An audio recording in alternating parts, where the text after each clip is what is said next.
खबर को सुनकर न सिर्फ महाराष्ट्र बल्कि देश भर में उनके समर्थकों में, इसके साथ साथ दादा अजीत पवार को जानने वाले तमाम उन राजनीति के जानकारों के जहन में एक दुख का माहौल है, एक शोक की लहर है। आखिरकार मुंबई से बारामती एक चार्टर प्लेन से जाते वक्त अजीत पवार का प्लेन जो है वो बारामती के आसपास के इलाके में क्रैश हो जाता है और उस प्लेन में मौजूद तमाम 6 लोगों की निर्मम मौत हो जाती है। दरअसल बता दें आपको कि एक चुनावी सभा को संबोधित करने के लिए अजीत पवार मुंबई से बारामती की ओर रवाना हुए थे।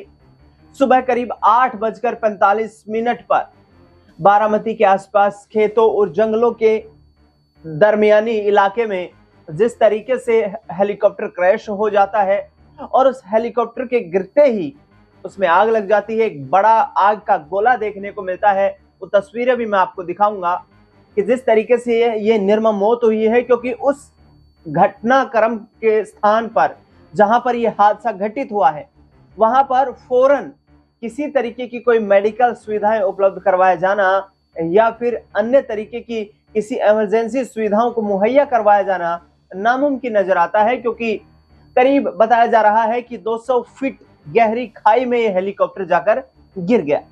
दरअसल पूरी खबर आपको दिखाते हैं कि कैसे ये घटना घटित हुई है और किस तरीके से ये विमान जो है इस पूरे घटनाक्रम के दौरान क्षतिग्रस्त हुआ है। मुंबई से बारामती जा रहा था ये चार्टर विमान और रनवे पर उतरते समय हादसे का शिकार हो गया। ये रिपोर्ट मैं आपको दिखा रहा हूं। विमान में महाराष्ट्र के उप मुख्यमंत्री और एनसीपी नेता अजीत पवार सवार थे। आधिकारिक रिपोर्ट के मुताबिक इस विमान दुर्घटना में महाराष्ट्र के उप मुख्यमंत्री अजीत पवार समेत कुल 6 लोगों की मौत हो गई है। यह घटना तब हुई जब अजीत पवार का विमान पुणे के बारामती इलाके में लैंडिंग कर रहा था। घटना के बाद विमान की तकनीकी पहचान और सवारियों के विवरण जो है वो सार्वजनिक किए गए। हादसे में सवार विमान लेजर जेट 45XR प्रकार का ये विमान था जिसका कोड LJ45 है। विमान का पंजीकरण नंबर VTSSK है और इसे VSR ventures private limited company जो है वो चला रही है। विमान की मॉडल संख्या पहचान 80-143D के रूप में हुई है। लेजर जेट 45XR एक मिड साइज बिजनेस जेट है जिसे बम्बार्डियर एरोस्पेस के लिए लेजर जेट डिवीजन ने यहां पर बनाया है। यह लेजर जेट परिवार की पहली पूरी तरीके से नई डिजाइन तकनीक का विमान माना जाता है, यानी कि इसे पुराने मॉडल के ढांचे पर नहीं बनाया गया है बल्कि नए सिरे से विकसित किया गया था।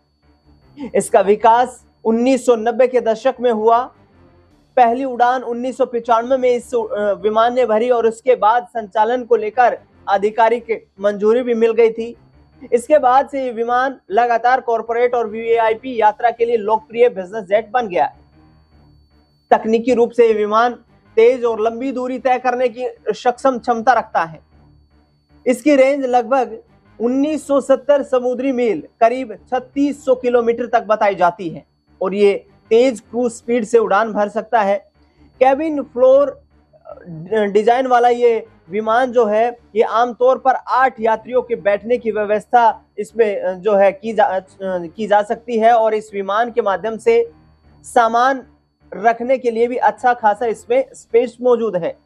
एक छोटा टॉयलेट सेक्शन भी होता है। इसमें 2 टर्बोफैन इंजन लगे होते हैं। सबसे बड़ी बात यह है कि आखिरकार क्या इंजन के फेल होने से तो यह घटना घटित नहीं हुई, क्योंकि जिस वक्त विमान लैंडिंग कर रहा था उस वक्त लड़खड़ाहट दिखाई दे रही थी और ये XR वर्जन में बेहतर टेक ऑफ परफॉर्मेंस और गर्म मौसम में भी बेहतर उड़ान क्षमता इस विमान में मौजूद है। तो आखिरकार फिर ये घटना घटित कैसे हो गई, क्योंकि जिस तरीके से लैंडिंग की खबरें बताई जा रही हैं कि ये विमान लैंड कर रहा था और उस दौरान ये जो लैंडिंग स्ट्रिप है उससे फिसल गया था। शुरुआती वर्षों में इस मॉडल में कुछ तकनीकी समस्याएं सामने आई थी, लेकिन बाद में इसे भरोसेमंद बिजनेस जेट के रूप में भी देखा जाने लगा। दुनिया भर में सैकड़ों लेजर जेट 45XR विमान डिलीवर किए गए हैं। बारामती में जिस चार्टर्ड विमान हादसे का जिक्र हो रहा है वो भी यही मॉडल यानी कि लेजर जेट 45 XR था। नागर विमान महानिदेशालय के अनुसार इनपुट जो मिली है उसमें हादसा करीब सुबह 8:45 पर हुआ। विमान बारामती एयर स्ट्रिप पर उतरने की कोशिश कर रहा था। बताया जा रहा है कि विमान रनवे के शुरुआती हिस्से के पास दुर्घटनाग्रस्त हुआ है। राहत और बचाव दल मौके पर कुछ वक्त के बाद पहुंचे, लेकिन उससे पहले बता दें आपको कि जैसे ही ये दुर्घटनाग्रस्त विमान हुआ, इस विमान में आग लग गई और उसके बाद पूरे इलाके को पुलिस, राहत और बचाव दलों की ओर से घेर लिया गया और रेस्क्यू किया गया, लेकिन किसी भी व्यक्ति को यहां से सुरक्षित बाहर नहीं निकाला जा सका। जानकारी के अनुसार बता दें आपको कि विमान में कुल 6 लोग सवार थे। अजीत पवार महाराष्ट्र के डिप्टी चीफ मिनिस्टर, एक PSO यानी कि सुरक्षा अधिकारी, एक अटेंडेंट और 2 crew member, pilot in command और फर्स्ट ऑफिसर। जानकारी के मुताबिक आपको बता दें कि अजीत पवार बारामती में जिला परिषद चुनाव से जुड़ी एक जनसभा में शामिल होने जा रहे थे। वह मंगलवार को मुंबई में मौजूद थे, जहां उन्होंने मुख्यमंत्री देवेंद्र फडणवीस की अध्यक्षता में बुनियादी ढांचा मामलों की कैबिनेट समिति की बैठक में हिस्सा भी लिया था। हादसे के कारणों को लेकर अभी तक अटकलें ही लगाई जा रही हैं। तकनीकी खराबी, मौसम या लैंडिंग के दौरान किसी अन्य समस्या की जांच की जा रही है।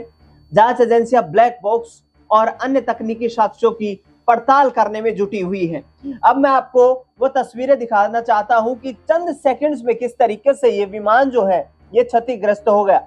आप यहाँ पर तस्वीरें देख सकते हैं कि ये वो इलाका है, जंगल का इलाका है, जहां पर आपको ये टुकड़े इस विमान के पर खच्चे उड़े हुए दिखाई देते होंगे, क्योंकि राहत और बचाव दल की जो टीमें थी वो मौके पर चंद वक्त के बाद ही पहुंची और वहां पर इन्होंने रेस्क्यू शुरू किया, लेकिन किसी को भी जो सुरक्षित बचाया नहीं जा सका। ये धुआं का, आग का गुबार आप देख रहे हैं कि किस तरीके से, कितनी गंभीर ये घटना घटित हुई है। तमाम स्थानीय लोग जिस तरीके से आपको दिखाई दे रहे हैं, असहाय महसूस कर रहे हैं अपने आप को। कोई मदद नहीं की जा सकी इस विमान में सवार तमाम लोगों की, जिससे कि उनको सुरक्षित बचाया जा सके। यहाँ पर ये देखिए, विमान के कुछ पार्ट्स यहाँ पर जलते हुए नजर आ रहे हैं। मौके पर स्थानीय लोग मौजूद हैं, लेकिन उनके पास किसी तरीके का कोई उपकरण मौजूद नहीं है जिससे कि इस विमान में मौजूद जो सवार थे उनको बाहर निकाला जाए और उन्हें किसी तरीके से भी अस्पताल में भर्ती करवाया जाए। हालांकि बचाव दल जैसे ही पहुंचे वहां पर इस आग पर काबू पाया गया और उसके बाद पुलिस की टीमें वहां पर मौजूद रही, जिन्होंने शवों को यहां पर बाहर निकालने का प्रयास किया। अर्ध जले परिस्थितियों में ये शव जो है यहाँ पर पुलिस और बचाव दलों को मिले और जिस तरीके से आप देख रहे हैं कि किस तरीके से इस विमान के जो एक अत्याधुनिक जो सुविधाओं से लैस विमान माना जाता है, इस विमान के परखच्चे उड़े हुए हैं। कारण ये बताया जा रहा है कि खराब मौसम के चलते ये घटना घटित हो चुकी होगी। जिस तरीके से यहाँ पर हुजूम देखने को मिल रहा है, लोग उमड़े और लोगों ने यहाँ पर चश्मदीद जो थे उन्होंने भी ये बताया कि यहाँ एक नजदीक में, बारामती के नजदीक में ट्रेनिंग सेंटर भी है और वहां से इस तरीके के कई छोटे विमान जो हैं वो उड़ान भरते हैं। लेकिन जैसे ये विमान गिरा, इलाके में अफरा तफरी फैल गई और ये भीड़ जो देख रहे हैं, ये तमाम स्थानीय लोग आपको इस घटना स्थल पर दिखाई दे रहे हैं। पुलिस की टीमें यहाँ पर मौजूद हैं, तमाम आला अधिकारी मौजूद रहे, NDRF की टीमें भी यहाँ पर मौजूद रही, लेकिन कोई यहाँ बचाव नहीं किया जा सका, जिससे कि अजीत पवार और उनके साथ यात्रा कर रहे तमाम जो व्यक्तियों को सुरक्षित बचाया जा सके, बाहर निकाला जा सके। तो ये तस्वीर आपको मैं दिखा रहा हूं जिसमें विमान का अगला हिस्सा ऐसा प्रतीत होता है कि जैसे यहाँ टकराया हो और उसके बाद नीचे गिरा हो और गिरते ही यहाँ पर और ये आग का गुब्बार इसमें दिखाई दे रहा है, जिस तरीके से कि यहाँ एक आग के गोले के रूप में ये पूरा विमान जो है ये तब्दील हो गया, जिस पर नियंत्रण पाना काफी मशक्कत के बाद आग पर संभव हो पाया और उसके बाद जो है रेस्क्यू किया जा सका। लेकिन जो घटना घटित हुई है अजीत पवार महाराष्ट्र के मुख्यमंत्री को लेकर, डिप्टी चीफ मिनिस्टर को लेकर, वो वाकई यहाँ पर कहीं ना कहीं चौंका देने वाली है कि इतने अत्याधुनिक लैस यहाँ पर इस विमान में जो तमाम सुख सुविधाएं थी और अच्छी खासी क्षमता इस विमान की थी, वो इस तरीके से अचानक एक करके धराशाही कैसे हो गया। और उसमें तमाम जो लोग सवार थे, क्रू मेंबर्स भी थे, उनकी आखिरकार इस तरीके से कैसे डेथ हो जाती है। इस खास रिपोर्ट में इतना है।